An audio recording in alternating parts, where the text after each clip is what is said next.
Nagtaguyod sa linggong ito ang kaso ng PhilHealth contributor na namatay nang hindi napapakinabangan ang mga benepisyo dahil daw sa patakaran na kulang ang 24 oras na pagkaka-confine nito sa ospital bago siya pumanaw. Marami ang nakisimpatya sa viral post ng ginang na ito. Ang kanya raw mister nagka-brain hematoma o pagdurugo sa utak. Para maisalba ang buhay nito, kailangan nitong operahan sa lalong madaling panahon na aabot ng 4 million pesos ang gagastusin. We were informed that a 1 million deposit was required. Pero bago pa siya nakabuno ng pang-deposit sa ospital, ang kanyang mister, tuluyan ang binawian ng buhay. Bisperas pa man din ng college graduation ng kanilang anak. In just 2 days, our family experienced both the deepest sorrow and a milestone worth celebrating. At ang mas ikinasama pa ng kanyang loob sa kabila ng 25 taon na naghulog ang kanyang mister sa PhilHealth, sinabihan daw sila ng 2 pinagdalhan nilang ospital dito na hindi nila makukuha ang PhilHealth benefits dahil daw masyadong maagang namatay ang kanyang mister. Wala pang 24 oras na confinement sa ospital. May ganong patakaran? My husband had died. I was grieving, yet all I heard were explanations about policies and payments. Sa ilalim daw ng 24-hour confinement policy ng PhilHealth, ang ilang benepisyo para sa mga naka-confine sa ospital, karaniwang ibinibigay lang kapag umabot ng hindi bababa sa 24 oras ang pananatili ng pasyente maliban sa ilang itinakdang exceptions at emergency cases. Dahil sa nag-viral na post, marami ang ibang lumantad na nabiktima rin daw ng ganitong patakaran. Kagaya na lang ng ina mula Talavera, Nueva Ecija na si Carla. Nito lang October 7, nakatanggap siya ng tawag na ang kanyang anak na si Zoe na nooy pumasok sa eskwela, isinugod sa ospital. Nawalan po ng malay si Zoe. Nagsi-seizure daw. Nakita ko na lang po yung anak ko nasa bed, nakahiga. Tapos naka-oxygen na po siya. Unstable po yung BP. Kaya nahihirapan huminga. Sa pagamutan na diskubring si Zoe, meron palang acute viral myocarditis. Namamaga ang puso nito. Kailangan nilang maipasok agad si Zoe sa tinatawag na PICU o Pediatric Intensive Care Unit. Pero dahil walang PICU ang pinagdalhan nilang ospital sa kanya, nagpasya sina Carla na ilipat siya sa private hospital sa Cabanatuan City sa Nueva Ecija. Tutubuhan daw po si Zoe. Pumayag po ako kasi, syempre ma'am, para sa bata po yun eh. Tapos po nung kinausap kami ng pedia-cardio niya, sinabi po na critical daw po yung huling dalaw ko po sa kanya na buhay siya. Kinantahan ko pa po siya nung kanta namin. Umiiyak po yung anak ko, ma'am. Lumabas po yung doktor sinabi, negative na lang po si Zoe. Hanggang 10 lang daw po pwede. Nanghila na po ako, ma'am. Hindi ko na po alam kung anong gagawin namin doon. Pangalawa si Zoe sa 3 mga anak ni Carla at ng mister nitong si Alex, isang construction worker. Zoe Cam! Oh! Zoe po kasi yung batang malambing. Nasabihin niya, Mama, I'll cook for you. Ito po yung huling t-shirt niya. So, bago siya gumaya, papasok, ito po yung ginamit niyang kumot sa ospital. Hindi ko po masyadong inaamoy, ma'am. Baka mawala yung amoy eh.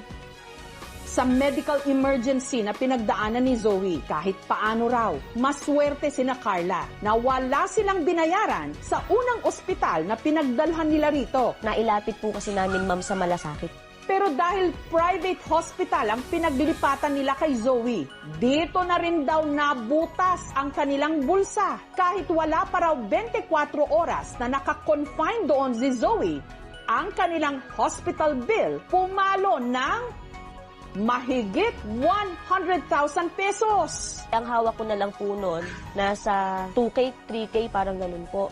Ang ikinasama ng loob niya, hindi niya napakinabangan ang halos 5 taon niyang kontribusyon sa PhilHealth. Tinanong ko po, ma'am, yung PhilHealth dun sa ospital kung bakit po 7-8 lang. Dahil wala pa daw pong 24 hours na naka-admit yung bata, na na-deceased na siya, na-expire siya. Resuscitation package lang po ang maibibigay nila. Ang sabi ko po talaga, ano yun, ma'am? Hihintayin muna nung tao yung 24 hours bago mamatay. Dapat po pala sinabi ko sa anak ko na, oh wait lang, huwag ka muna mamamatay, wala ka pang 24 hours. Sorry! Siguro kung nakuha namin yun, bayad na po sana yung funeral service niya. To be honest, ma'am, may balance pa kami sa funeral service. May lapidan na po sana yung anak ko. Ang hirap maging mahirap sa Pilipinas. Durog ka na, dinudurog ka pa. Nag-aayos ako ng papel habang nakabural yung anak ko. Para lang makakuha ng tulong sa gobyerno. Nagka-camping daw sila noon ng kanyang partner na si Lorraine sa Tanawan City sa Batangas. Nang si Lorraine, bigla raw tumumba. Sabi niya, nagnanam yung shoulder ko. Nahihirapan ako huminga. Agad itinakbo ni Edwin si Lorraine sa isang private hospital sa Tanawan. Pagdating namin sa hospital, wala silang ma-detect na blood pressure. Very cloudy yung x-ray niya. So nag-focus sila sa pneumonia. Dahil kinailangang ipasok ito sa ICU o Intensive Care Unit, mula Tanawan, inilipat siya ni na Edwin sa isa pang private hospital sa Parañaque, malapit lang sa kanilang bahay. From Batangas na sinasabi nilang pneumonia, pagdating dito sa Parañaque, naging embolism na siya. Karoon ng clot dun sa lungs niya, kaya hindi na makapag-produce ng tamang oxygen.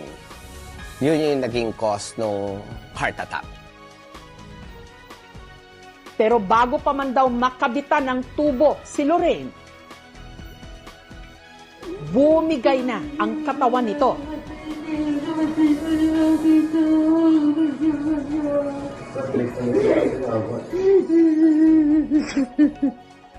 Labing-anim na taon daw nagtrabaho bilang hotel employee si Lorraine. Dahil wala naman itong mintis sa kanyang paghulog sa PhilHealth, umasa sina Edwin na magagamit nila ito sa pinagdaanang medical emergency ni Lorraine, lalo't malaki ang kanilang hospital bill. More or less mga 170 to 180,000.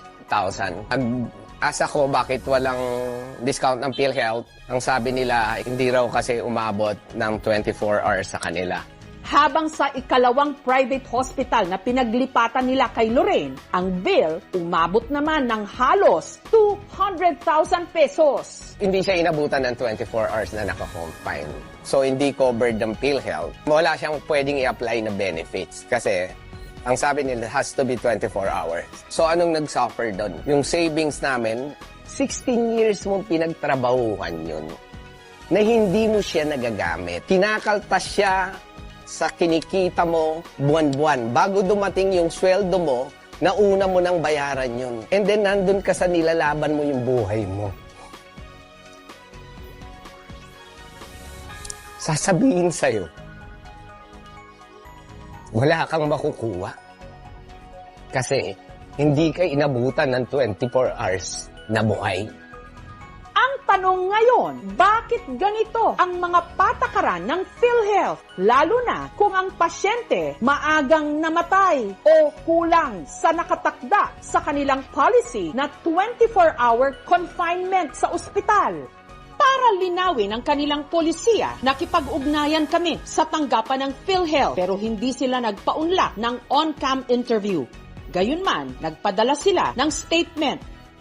It is imperative for us to review our policies. We will now focus on ensuring this is acted upon and bring this discussion up to our board for immediate consideration.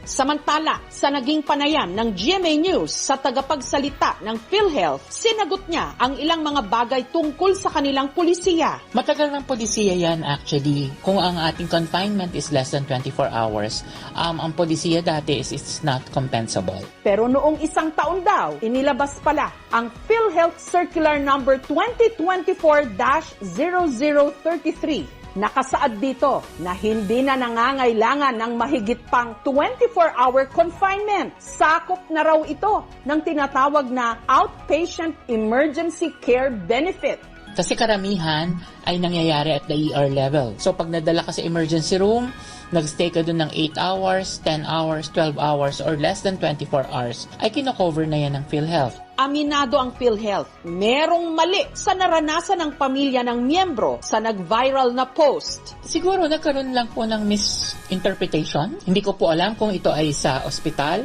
or sa amin din mismo dahil baka kailangan nating i-check.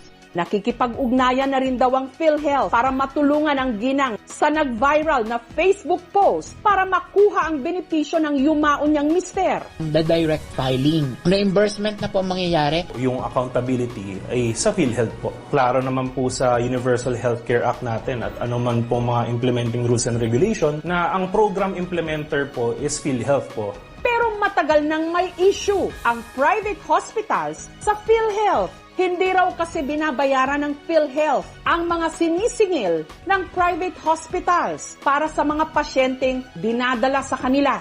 Ang ilan nga raw sa kanila nalulugi na dahil sa hindi pagbayad ng PhilHealth.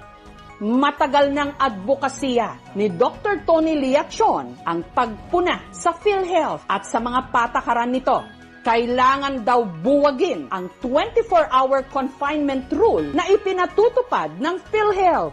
Ang sakit na heart attack stroke, pwede ka mamatay talaga even in 1 hour. Cover ka dapat, ba't maghihintay ka pa ng 24 oras? Di patay ka na. Hindi siya makatao. Ang problema natin sa kalusugan is basically because of underfunding. Tayo po ang pinakamaigsing lifespan sa Asia because wala tayong access to healthcare. As part of moving forward, we will have the reorientation to our healthcare providers on such policies. Also, we will also have the reorientation to our people. Para sa bawat ordinaryong manggagawang Pilipino, bawat pisong kinakaltas sa kanyang sahod, malaking bagay, hindi lamang bilang kontribusyon, kundi bilang pangako na meron siyang masasandalan sa oras na siya'y magkasakit. Pero bakit tila napakakomplikado ng mga patakaran? At sa oras ng kagipitan, hindi pala simple ang proseso. At wala ring garantiya na makukuha ang benepisyo kung kailan ito pinaka-kailangan.